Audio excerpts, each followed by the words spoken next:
पावन भक्ति गंगा में अवगाहन करते हुए जैन दर्शन के मौलिक सिद्धांत,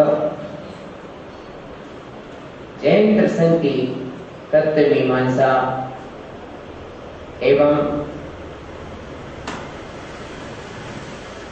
गूढ़ रहस्यों को उद्घाटित करते हुए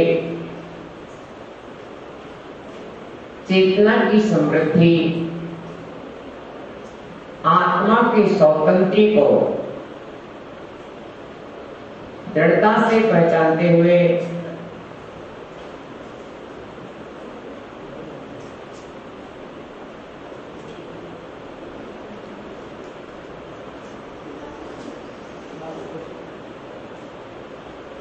आत्मा के स्वातंत्र्य को दृढ़ता से पहचानते हुए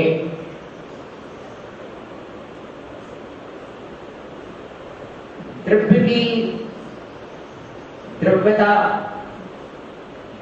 अखंड होती है।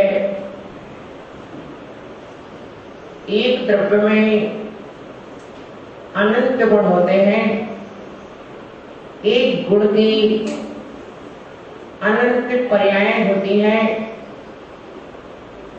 इस तरह प्रत्येक द्रव्य में अनंत गुण हैं, एक एक गुण के अनंत अनंत पर्याय हैं। ऐनो नम विसंता दिनता ओगा समय मनस मेलनता वेचम सकसक भावम विझंती। जैन दर्शन का रसायन शास्त्र पंचास्तिकाय है, जिसमें ये बताया एक द्रव्य दूसरे द्रव्य में प्रवेश करता है।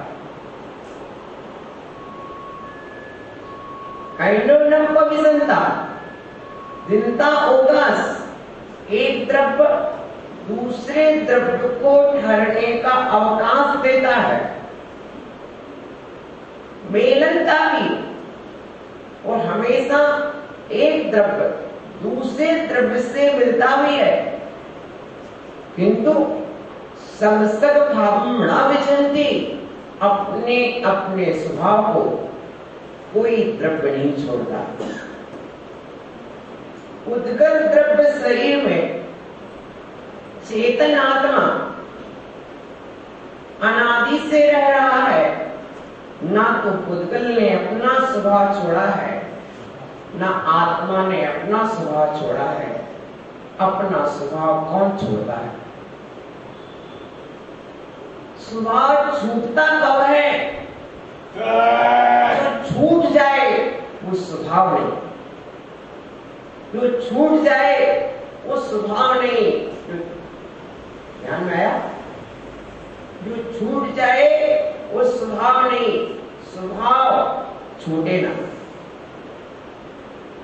स्वभाव नहीं छूटता है। जीवो जैसो स्वभाव जाए ना जीसे, नीम ना मीठी होए खावड़। ये आत्मन स्वभाव, स्व माने आत्मा, भाव माने सत्ता, पदार्थ। आत्मा की जो सत्ता है वही तो उसका स्वभाव है। वस्तु की सत्ता ही उसका स्वभाव है।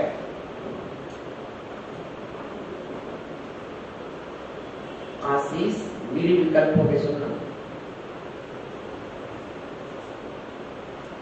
गुण द्रव्याश्रया, द्रव्य के आश्रय से रहते हैं। निर्गुण गुण, किंतु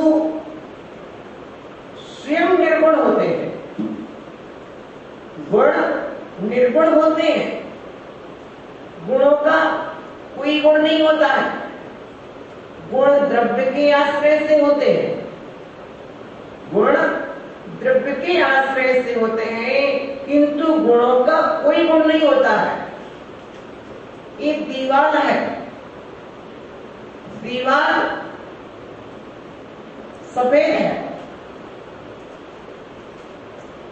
यानी एक दीवार है, दीवार सफेद है। सफेद क्या है?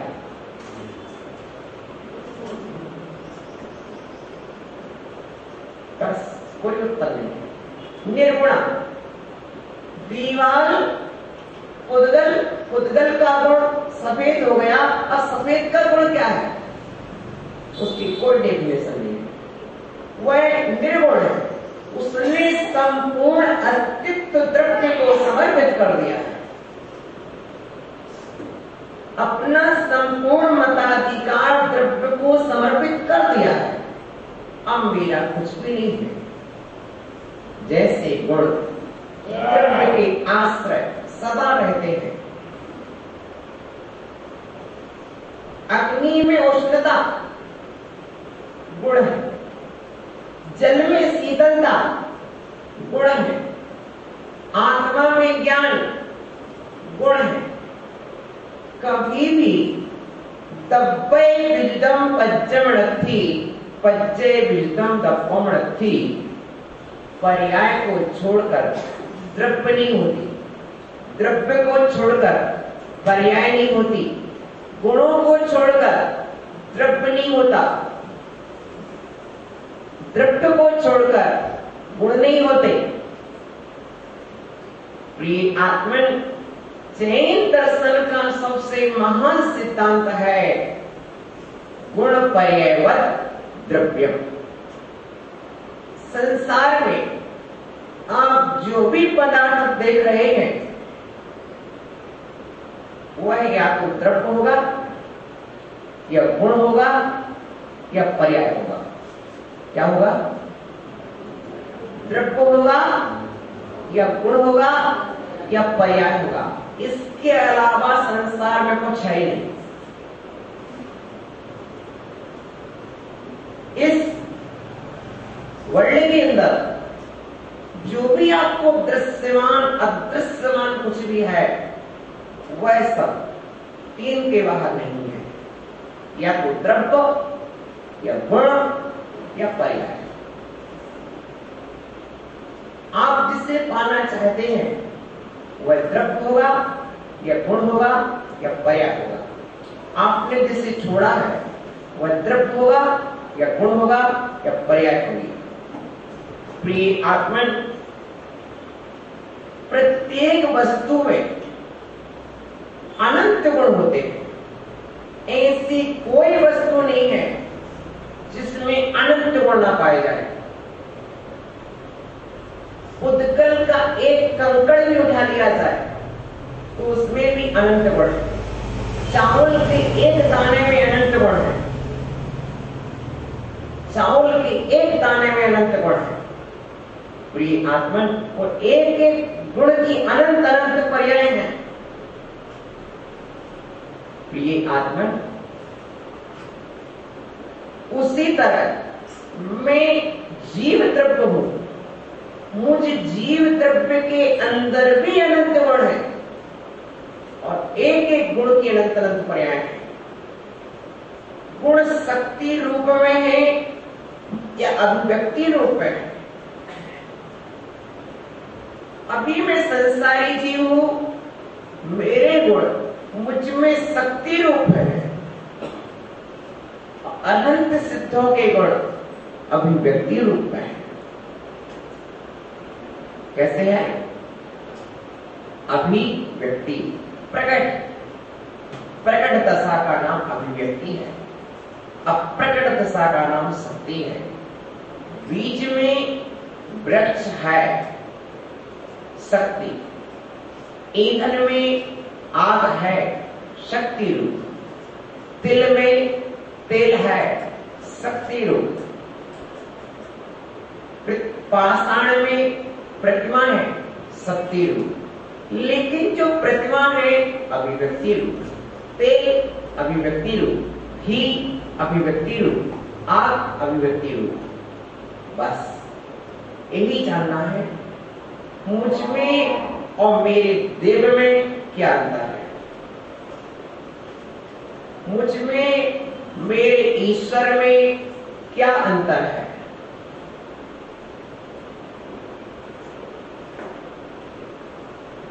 सोहन में और अर्हन में क्या अंतर है। सोहन में और अर्हन में क्या अंतर है। मेरी चेतना में और अनंतों की चेतना में क्या अंतर है। मेरी आत्मा में सिद्धों की आत्मा में क्या अंतर है। इस अंतर को जानने के बाद अंतर को समाप्त करने की कला की ओर बढ़ेंगे। अंतर कहां है? अंतर है गुणों में, अंतर है पर्यायों में। और जहां गुण शुद्ध होते हैं वहां पर्याय शुद्ध होती है। जहां गुण और पर्याय शुद्ध होते हैं वहां द्रव्य शुद्धि होती है।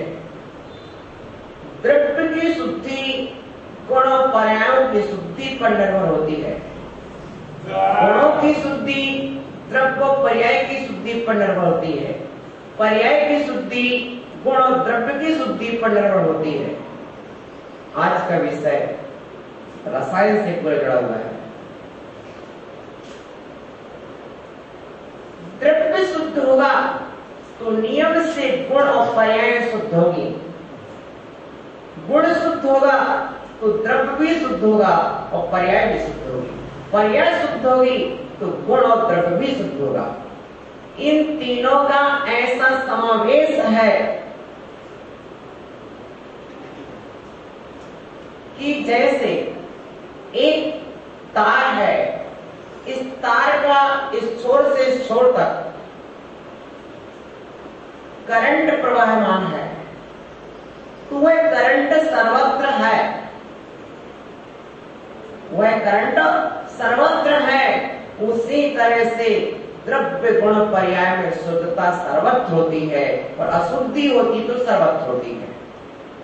संसार में 6 द्रव्य होते हैं, जीवा, पुद्गल, धर्म, अधर्म, आकाश, काल। इन 6 द्रव्यों में अधर्म, धर्म, आकाश, काल, ये 4 द्रव्य शाश्वत शुद्ध द्रव्य हैं। धर्म, अधर्म, आकाश, काल, इनमें कभी भी अशुद्धि नहीं आती है, ये सदा शुद्ध रहते हैं। तुम कितनी भी धूल फेंको, आकाश निर्मल ही रहेगा।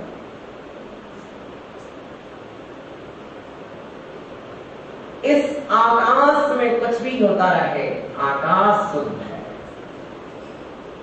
ठीक है।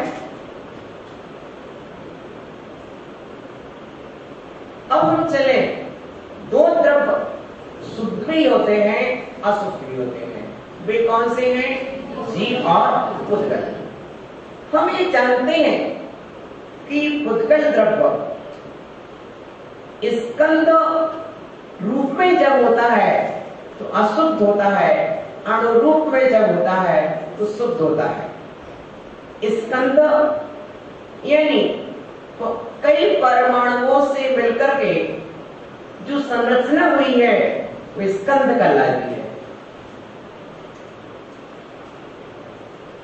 और एक परमाणु का होना,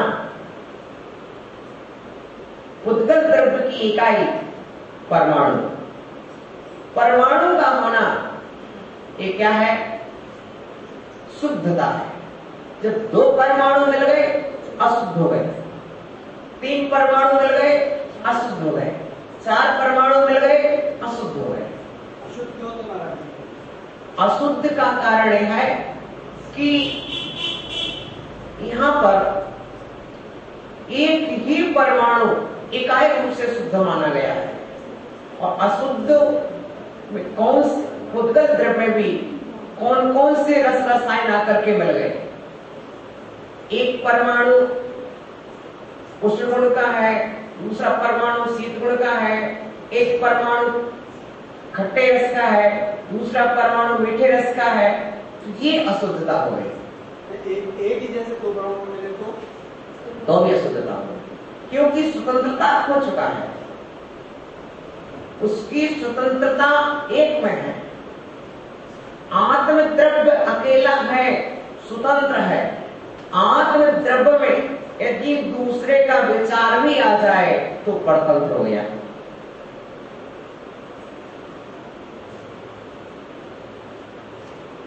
वो स्वादी नहीं रहा, इसलिए अविभागी पुद्गल परमाणु जिसका कोई दूसरा विभाग ना हो सके, इकाई। जैसे काल द्रव्य की इकाई समय है, वैसे पुद्गल द्रव्य की इकाई का नाम परमाणु है। 1 यूनिट इकाई। जीव द्रव्य की शुद्धता अशुद्धता, हम पुद्गल द्रव्य की शुद्धता पर प्रकाश डालें तो उसका परमाणु रूप होना और अशुद्धता स्कंद रूप होना। लेकिन ये जानते हैं कि परमाणु अनेकों बार स्कंद बन जाता है और स्कंद को भेद करने से परमाणु बन जाता है। भेदा दणु, भेद से अणु की उत्पत्ति होती है और भेद और संघात से स्कंद की उत्पत्ति होती है। इस पुद्गल द्रव्य को तुम कितनी ही बार शुद्ध कर लो, पुनः पुनः अशुद्ध हो जाता है। और अशुद्ध स्कंद भी अनेकों बार शुद्ध हो जाता है। इसलिए हम उद्गत की चर्चा नहीं करेंगे। जो शुद्ध होने के बाद अशुद्ध हो जाए उसकी क्या चर्चा। हम चर्चा करेंगे जो द्रव्य एक बार शुद्ध होने के बाद त्रिकाल में अशुद्ध ना हो। जैसे दूध एक बार तब करके घी बन जाता है तो पुनः दूध नहीं बनता। दूध तब करके एक बार घी बन जाता है तो पुनः दूध नहीं बनता। बीज एक बार जल जाता है, राख बन जाता है तो पुनः बीज नहीं बनता। उसी तरह से एक बार शुद्धता धान में से चावल एक बार निकल जाता है तो पुनः धान नहीं उत्पन्न होता। वैसे ही एक बार जो आत्मा शुद्ध हो जाती है वह पुनः संसार में जन्म नहीं लेती, मरण नहीं करती, भ्रमण नहीं करती।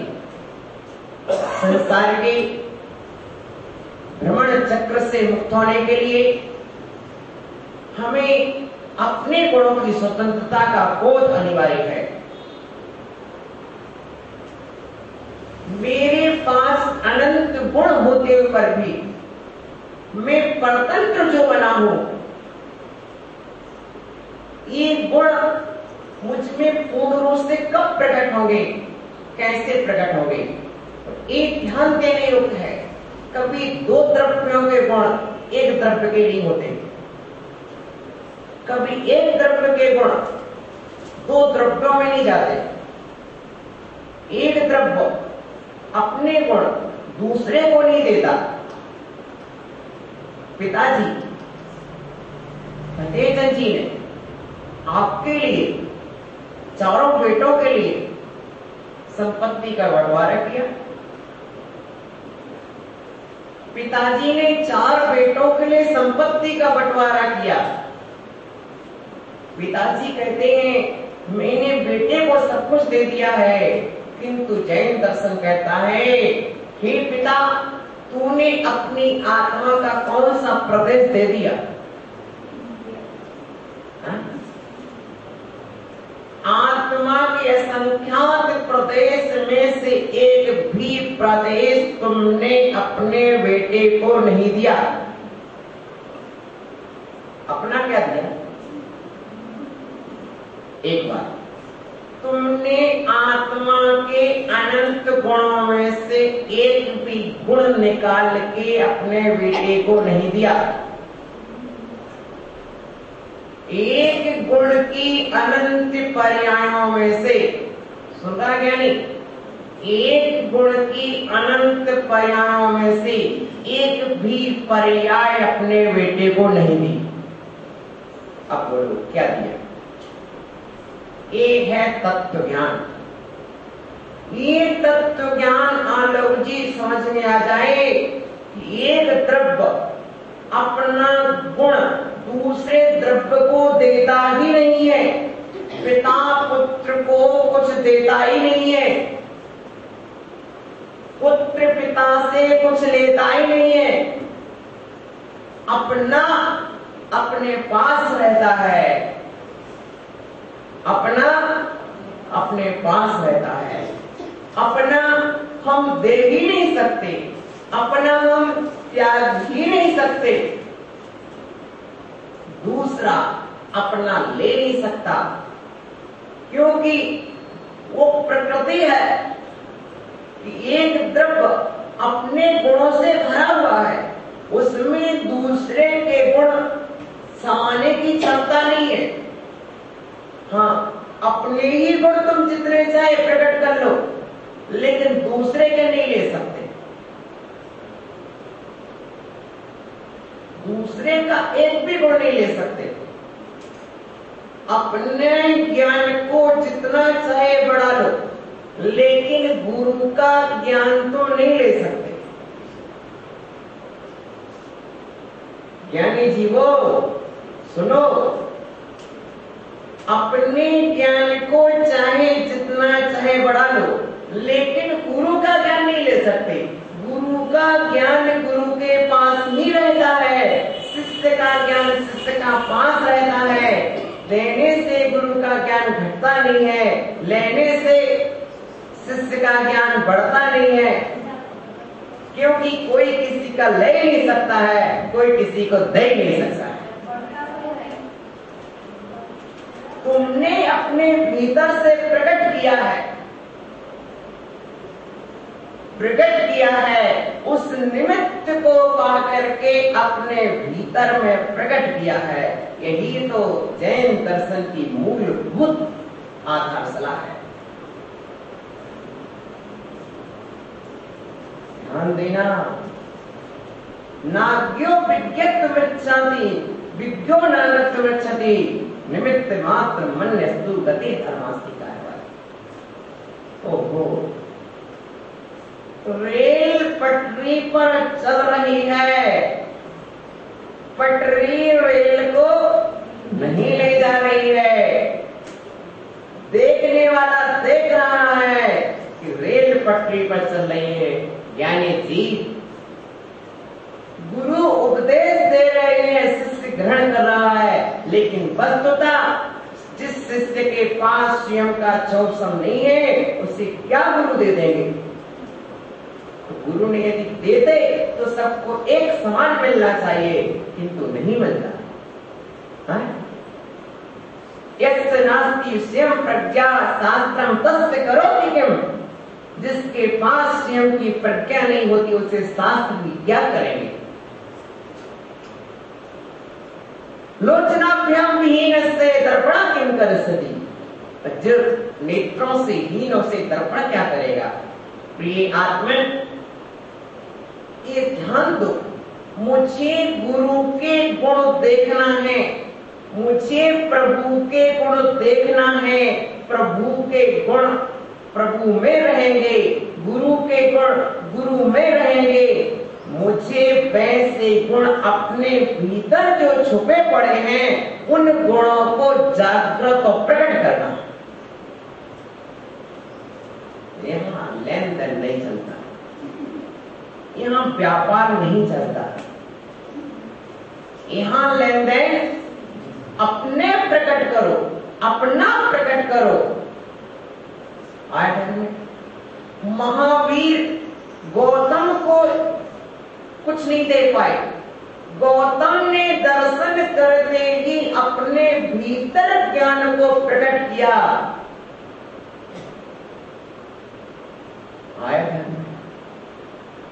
हाँ लोग जी, तुम्हारे द्वारे कोई आता है, तुम पानी पिला देते हो, भोजन करा देते हो, ये तो लेन देन हो जाएगा पुतल द्रव्य में, लेकिन जीव के चेतन गुणों का लेन देन नहीं होता है। ध्यान देना, चेतन गुणों का लेन देन नहीं होता है। निज के गुण निज में है चेतन, तू पैर में क्यों भई माता है। मेरे गुण मुझ में है, जो जो मेरा है वह मेरे पास है, जो जो मेरा नहीं वह मेरे पास नहीं। जो रूठ जाए, टूट जाए, फूट जाए, छूट जाए, वो मेरा नहीं। जो रूठ जाए, टूट जाए, फूट जाए, छूट जाए, वो मेरा नहीं। जो मेरा है वह न रूठेगा, न टूटेगा, न छूटेगा, न फूटेगा। जो मेरा था, मेरा है, मेरा रहेगा। था नहीं, है नहीं, होगा नहीं। था नहीं, है नहीं, होगा नहीं। था, है, होगा। मेरी आत्मा के गुण ही मेरे हैं, दूसरे के गुण मेरे गुण। अपना अपना होता है, अपना अपना होता है, यानी आत्मा ही अपना है। अपनी आत्मा के गुण ही अपने हैं, पराई आत्मा के गुण अपने नहीं हो सकते। प्रिय आत्मन, ऐसे अनंत गुण आत्मा के हैं, लेकिन मैं मोह रूपी अंधक ने जो मुझे अंधा बना दिया है, इस कारण मेरी दृष्टि गुणों पर जाती नहीं है। अपने ही गुण प्रकट करना है। गुणों को प्रकट करने के लिए हम प्रभु को देखते हैं कि हे प्रभु, आपने अपने गुण कैसे प्रकट किए हैं। जैसे एक आपका आशीष कंपनी चलाना चाहता था, वो विदेश गया, नाना प्रकार की कंपनियों को देखा, और देखने के बाद ये तो कार्य मैं भी अपने जयपुर में कर सकता हूँ, और आकर उसने जयपुर में शुरू कर दिया। वैसे मैंने देखा कि जो वितरागता आपने प्रकट की है, जिस क्रम से आपने प्रकट की है, वह मैं भी प्रकट कर सकता हूँ। जिस सम्यक दर्शन को आपने प्रकट किया है, जिस सम्यक ज्ञान को आपने प्रकट किया है, जिस सम्यक चारित्र को आपने प्रकट किया है, जिस तप को आपने स्वीकार किया है, उसी रत्नात्रय का क्रमिक विकास मैं भी कर सकता हूँ। जब आपने शेर की पर्याय से क्रमिक विकास किया और एक दिन 10 भाव के अंदर आप महावीर भगवान बन गए, आपने हाथी की पर्याय से अपनी विकास यात्रा प्रारंभ की और आप पारसनाथ बन गए, तो फिर मैं भी अपने गुणों को इस भाव से प्रकट करना शुरू करता हूँ, और एक न एक दिन इस विकास यात्रा पर चलते चलते एक दिन यह यात्रा पूर्ण होगी, और जिस दिन पूर्ण होगी उस दिन मेरी मंजिल का नाम मोक्ष मंजिल होगा। उस दिन मैं अपने अनंत गुणों का स्वामी हो जाऊंगा। प्रिय आत्मन, यदि मैं आज सम्यक दर्शन का स्वामी बन गया, यदि मैं आज सम्यक ज्ञान का स्वामी बन गया, यदि मैं आज चारित्र का स्वामी बन गया, यदि मैं आज शील का स्वामी बन गया, यदि मैं आज संयम का स्वामी बन गया, यदि आज नियम का स्वामी बन गया, तो एक दिन जब 4-5 गुणों के स्वामी आप अभी बन रहे हैं, तो फिर अनंत गुणों के स्वामी भी बन जाएंगे। देखो, विश्वास स्वयं का होना चाहिए, एक संकल्प होना चाहिए। आप यूं तो रोज बोलते हैं मोक्ष फल प्राप्त फलम नृपांति सा, परंतु मैं कहूंगा कि आपका एक संकल्प होना चाहिए। आप छोटे से नन्हे से बच्चे कहते हैं कि बेटा क्या बनोगे? इंजीनियर। क्या बनोगे? डॉक्टर। क्या बनोगे? मास्टर। क्या बनेंगे? Collector, inspector. भाई तू बड़ा हो गया है, जरा समझदारी से काम ले। तूने अपना डिसीजन लिया कि नहीं लिया? अपना डिसीजन लिया कि नहीं लिया? तुझे क्या बनना है? तो बन गया सब। मुझे क्या बनना है कि मैं बन चुका। बेटे से रोज पूछता है क्या बनोगे बेटे? अरे पिताजी अब तू ही बता दे, अब तुझे क्या बनना है? क्या बनना है? बताओ ज्ञानियों। सिद्ध बनना है। क्या संकल्प ले सकते हो? नहीं ले सकते। देखो, मैं रात्रि भोजन का संकल्प नहीं दिलाता, मैं आपको पूजा का संकल्प, कम से कम ये तो संकल्प कर लो कि मुझे भगवान बनना है। कर ना सकते? नहीं कर सकते? नहीं कर सकते। अहो ज्ञानियों, सबसे पहले मेरा तो यही संकल्प है, मैं तो इसी संकल्प को लेकर घर से निकला हूं कि मुझे भगवान बोल तो जरा एक बात, किन किन को नहीं बनना? अरे ज्ञानी बोलो, क्या बनना है तुम सबको? अरे जरा जोर से बोलो, क्या दबी आवाज में बोलते हो? किसका डर लग रहा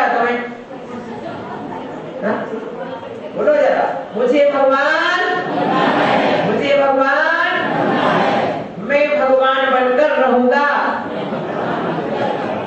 मैं भगवान बनकर रहूंगा। क्या डरते? किसका डर? मुझे भगवान बनना है, मैं भगवान बनकर रहूंगा। अब यदि दो संकल्प हमारे पास है तो तीसरा संकल्प आ जाएगा। किन किन उपायों से वे उपाय प्रारंभ हो जाएंगे। पहली बात तो मैं संकल्प ही नहीं कर पा रहे कि मुझे भगवान बनना है। तो ये आत्मन शेर की पर्याय में महावीर ने संकल्प किया था, हाथी की पर्याय में पारसनाथ ने संकल्प किया था, और तुम क्या मनुष्य की पर्याय में संकल्प नहीं कर सकते मुझे भगवान बनना है। यदि जो संकल्प न कर पाया तो कभी भी फल भी कैसा पाएगा? संकल्प के बिना सिद्धि होती कब है? मैं ये नहीं कहता आज बनो कल बनो, अरे संकल्प तो करो। इस भाव में नहीं, 10 भाव में नहीं, 50 भाव में नहीं, 1000 भाव में, कभी तो बनोगे। बनोगे कि नहीं? क्या बनना है? बोले एक बार, मुझे भगवान, मुझे भगवान, मुझे भगवान। अरे जरा मेरी आवाज तुम की आवाज। अब पूरा दिल नहीं बोलता कि मुझे भगवान बनना है, हा? क्यों ज्ञानी हो?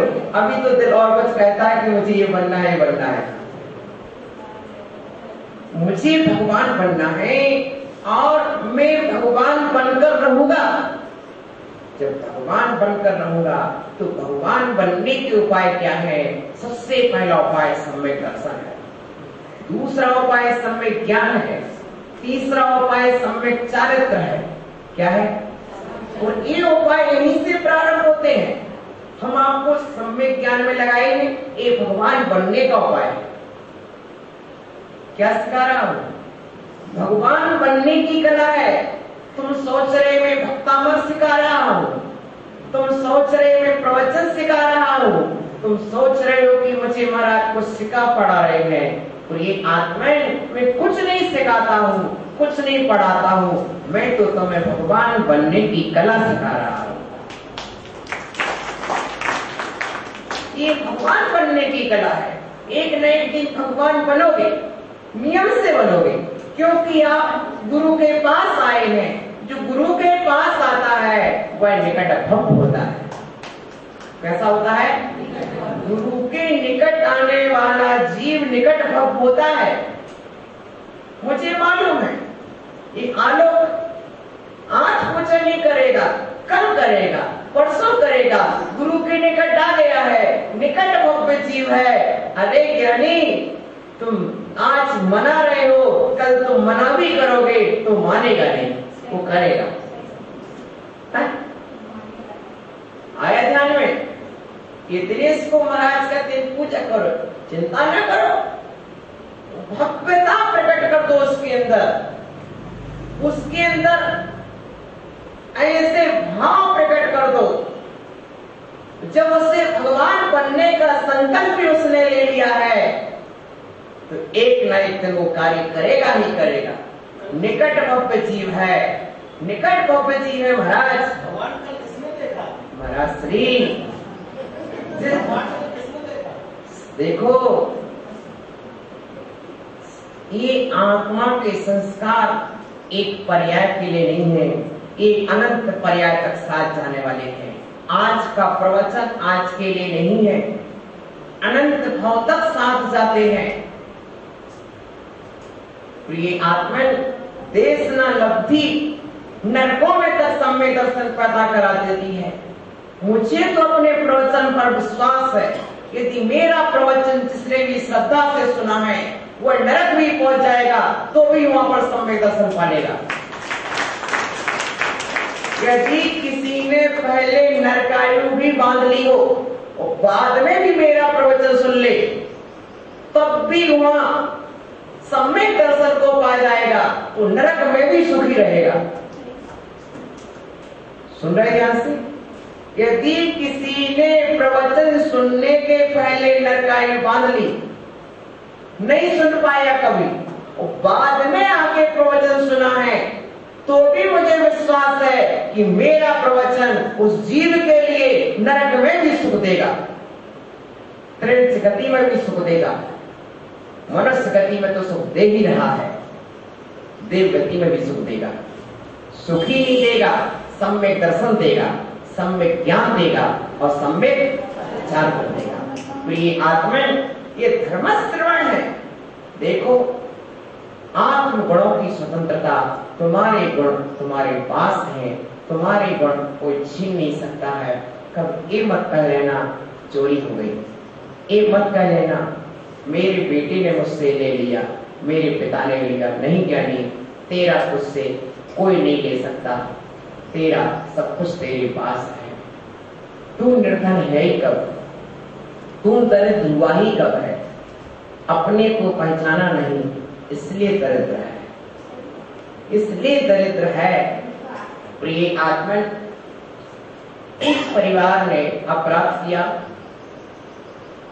छोटा सा शिशु गोद में खेल रहा था उस माँ की, परिवार को सजा हुई, शिशु भी जेल पहुंच गया।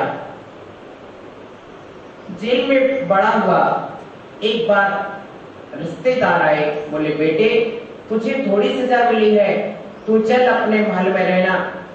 लेकिन वो तैयार नहीं होता है, कहता नहीं मेरा घर तो यही है, मेरा घर तो यही है। बस यही हालत हमारी है कि मैं जहाँ रहता हूँ वहीं रम जाता हूँ, फिर वहां से अन्यत्र जाना नहीं चाहता हूँ। प्रिय आत्मन, तन में रमते रमते इतना समय हो गया है कि चेतन में रमने को जी नहीं चाहता है, चेतन में प्रवेश नहीं कर पाता हूँ। और एक बार चेतना में प्रवेश हो जाए फिर तन में प्रवेश नहीं करेंगे। संपूर्ण मंडल शशांक कला कलाप शुभ्रा गुणा गुणास त्रिभुवनम तव लंघयन्ति ये संश्रितास त्रिजगदीश्वर नाथमेकं कस्तान निवारयति संचरतो यथेष्टम संपाणि मंडले सशांकि कला कलाप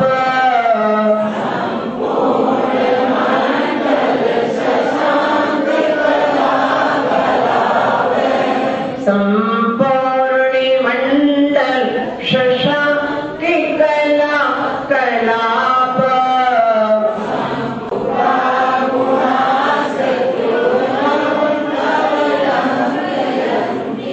शुभ्रा शुभ्रा गुणास त्रिभुवनम तव लंघयन्ति ये संश्रितास त्रिजगति शरणार्थमेकम्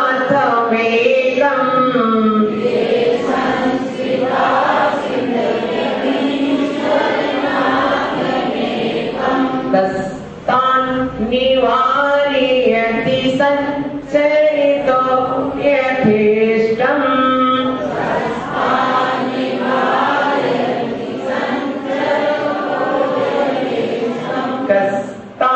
निवारयति संचरितो यथेष्टम्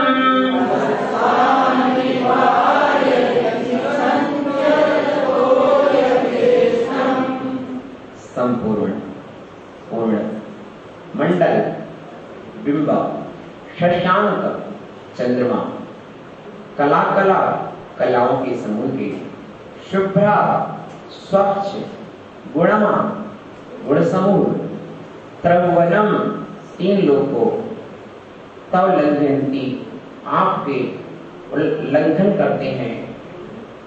एक संश्रिता जो आश्रित हैं, तो जगदीश्वर तीन लोग के ईश्वर आपके आश्रित हैं। कहाँ तान निवारयति, कौन उनको रोकता है? संचर तो सम्यक तरह से चलने में यथेष्टम स्वेच्छानुसार।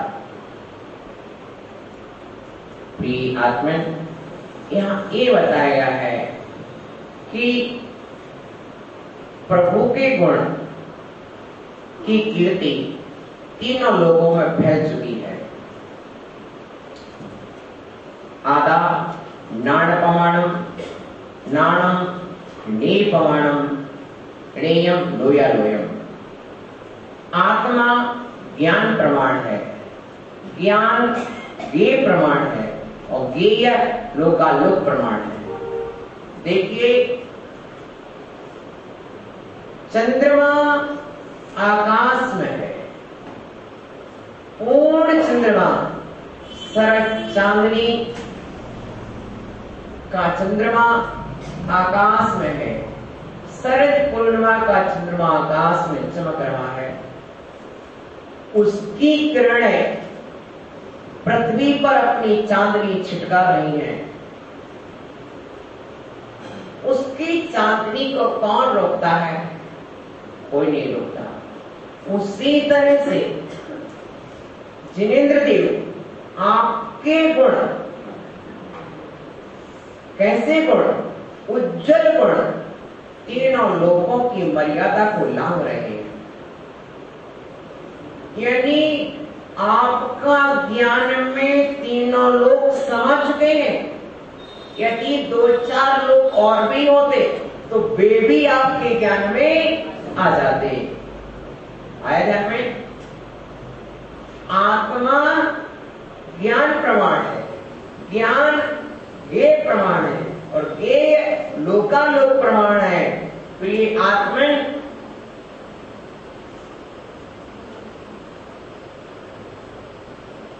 ज्ञानी पुरुष अपने स्थान पर रहता है, लेकिन ज्ञान के द्वारा लोकालोक की यात्रा कर लेता है। आया? आपके गुण जो है वे गुण लोकालोक में प्रसिद्धि को पा चुके हैं, तीनों लोगों में कीर्ति पा रहे हैं। अरहंतों का ज्ञान तो देखो, यार ज्ञानी शक्ति कोटि सूर्य रेणु मीरिदे मट्टु यारे दिव्य धनी लोके तवाणिदे मोरु लोक दल यार कीर्ति व्याप्ति वागिदे अंतो देव देवरली नन तलेयुवागिदे। यार ज्ञान शक्ति कोटि जिनका ज्ञान करोड़ों सूर्यों से भी अधिक है। मत्तु यार दिव्य ध्वनि, जिनकी दिव्य ध्वनि मोरो लोग तीनों लोगों के प्राणियों का हित करने वाली है। मोरो लोग दल यार कीर्ति व्याप्त दे, जिनकी कीर्ति तीनों लोगों में फैल चुकी है। ऐसे अनंत स्वामी के चरणों में मैं प्रणाम करता हूं। प्रिय आत्मन, ये संस्कृता जो आपके आश्रय है, गुण क्या है? जिनेंद्र के आश्रय है। गुण किसके आश्रय है? जिनेंद्र के आश्रय है। प्रभु आपके आश्रय है। ना उनको कौन रोक सकता है? कोई नहीं रोकता। सही चरण दो, सम्यक प्रकार से जो चरण कर रहे हैं उनको कोई नहीं रोकता। सम्यक चारित्रधारियों को कोई नहीं रोकता। यथेष्टम यथाइष्टम, जैसा इष्ट है वैसा आचरण करने वाले को कोई नहीं रोकता। यथाख्यात चारित्र के धारी हैं।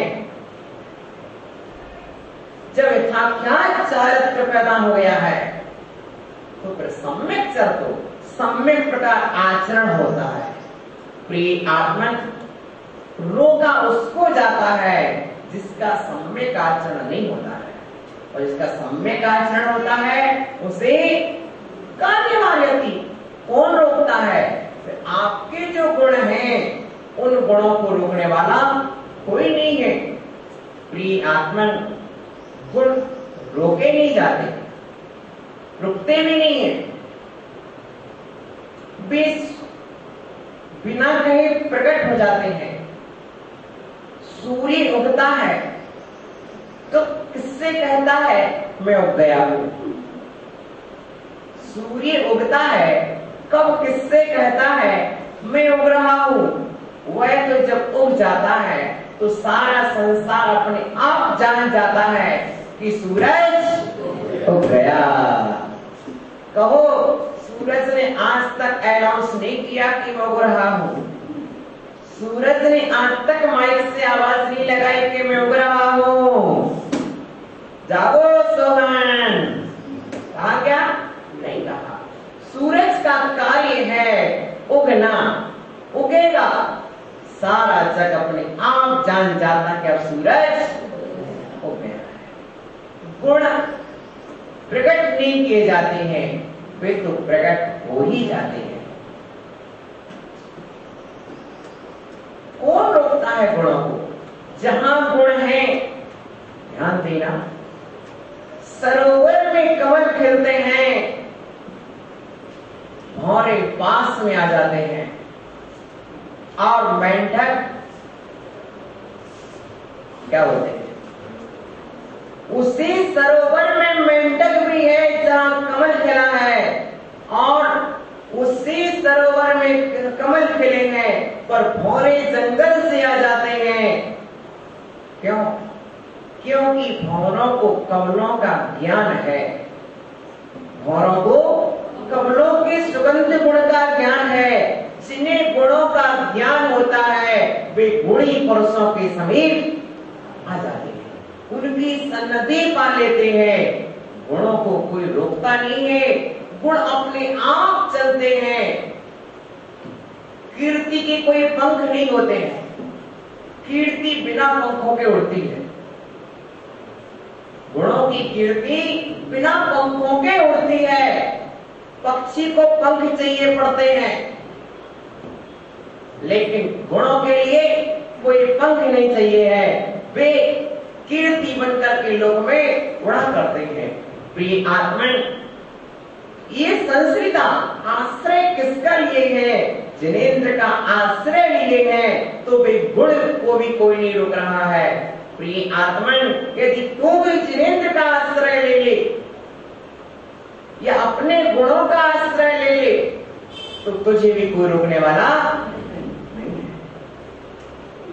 आज मेरा आत्मा मोक्ष जाने से क्यों रुक हुआ है? क्योंकि मैंने गुणों का आश्रय नहीं लिया। स्वर्ग जाना चाहता है आत्मा, नरक पहुंच जाता है। क्यों? क्योंकि गुणों का आश्रय नहीं लिया। रहना चाहता मनुष्य गति में, रहना पड़ रहा है नरक गति में। क्यों? गुणों का आश्रय नहीं लिया। तुमने जिसका आश्रय लिया है, उसने तुमको अपने पास रखा है। जब मैंने क्रोध, मान, माया, लोभ, इन कसायों का आश्रय लिया, तो इन कसायों ने मुझे नरक में रोक के रखा। पंचेंद्रिय के विषयों का आश्रय लिया, तो उन्होंने वहां रोक के रखा। अब यदि मैं जिनेंद्र का आश्रय लूंगा, तो जिनेंद्र भगवान मुझे अपने पास रखेंगे। क्या बात समझ गए? मैं आश्रय किसका ले रहा हूं? मैं किसके आश्रित हो रहा हूं? मैं स्वाश्रित हूं या पराश्रित हूं? रत्नत्रय की अधीनता स्वाधीनता है, और रत्नत्रय के सिवा विषय कसायों की अधीनता पराधीनता है। और ये पराधीनता मुझे भवों में रोक करके रखती है। और जब स्वाधीन होता हूं तो क्या होता है? ऊपर की ओर जाते हैं। प्रिय आत्मन, उन गुणों के तीनों लोकों में कि नाथ आपका सहारा ले लिया। गुणों ने सहारा लिया है भगवान का। गुण और गुणवान किसका सहारा लेते हैं? गुण गुणों का ही तो सहारा लेंगे। गुण गुण का सहारा लेते हैं, गुणवान गुणवानों का सहारा लेते हैं। क्योंकि अज्ञानोपास्ति रज्ञानम ज्ञानम ज्ञानी समाश्रया ददाति यत्तु यस्यास्ति सुप्रसिद्धमिदं वचा। अज्ञानी की संगति से अज्ञान मिलता है, ज्ञानी की संगति से ज्ञान मिलता है। जिसके पास जो होता है दूसरे को वह वही देता है। जोहरी की दुकान पर बाग के फूल नहीं मिलते। जोहरी की दुकान पर बाग के फूल नहीं मिलते हैं और माली के बगीचे में सोने के फूल नहीं मिलते। प्रिय आत्मन, जिसके पास जो होगा वही तो देगा, इसलिए ज्ञानी की संगति करोगे ज्ञान मिलेगा, अज्ञानी की संगति करोगे अज्ञान मिलेगा। गुणों ने भगवान की संगति की है, गुणों ने भगवान की संगति की है, इसलिए भगवान जहां गए उनके गुण भी उनके साथ सिद्धालय की ओर चले गए। आगे ध्यान में, यदि एक कागज का टुकड़ा आलम जी आपके जेब में पहुंच जाता है तो कागज का टुकड़ा भी आपके साथ पूरे जयपुर की यात्रा कर लेता है। महावीर जी हुआ, अरे कागज का टुकड़ा कहां पड़ा था, महावीर जी भी हुआ, उसका कोई मूल नहीं है, लेकिन वो आपकी संगति से महावीर जी तक हुआ। अरे ज्ञानी, जब तेरे जेब में पड़े हुए कागज के टुकड़े तेरी संगति से पूरे जयपुर में घूम लेते हैं, तो फिर तू यदि जिनेंद्र की संगति में आ जाए तो तू सिद्ध क्षेत्र की यात्रा, सिद्ध लोक की यात्रा, सिद्धालय की यात्रा करने लगेगा। आ जाओ जो संगति में, जैसी संगति होगी। बताओ, मैं कुछ 100 का नोट, 50 का नोट जेब में आया और पड़ा हुआ है, घूम रहा है और तुम घुमा रहे हो। भगवान कहते हैं संगति का यही तो फल है। अब तुम भगवान की संगति में आ जाओगे, कहाँ हो जाओगे? लोग शिखर की ओर जाएंगे। हमारा एक लक्ष्य है कि हम संगति में पहुंचेंगे, जिनेंद्र की संगति हमें जिनेंद्र बनाएगी। ये लक्षण है, तो हम सभी गुणों को आश्रय दें, गुणों का आश्रय लें, गुणों को आश्रय दें, गुणों का आश्रय। बोलो आज का सूत्र, गुणों को आश्रय दें, गुणों का आश्रय लें, तभी हम गुणवान बनेंगे और गुणवान ही भगवान बनते हैं। यही सबसे बड़ा सूत्र है।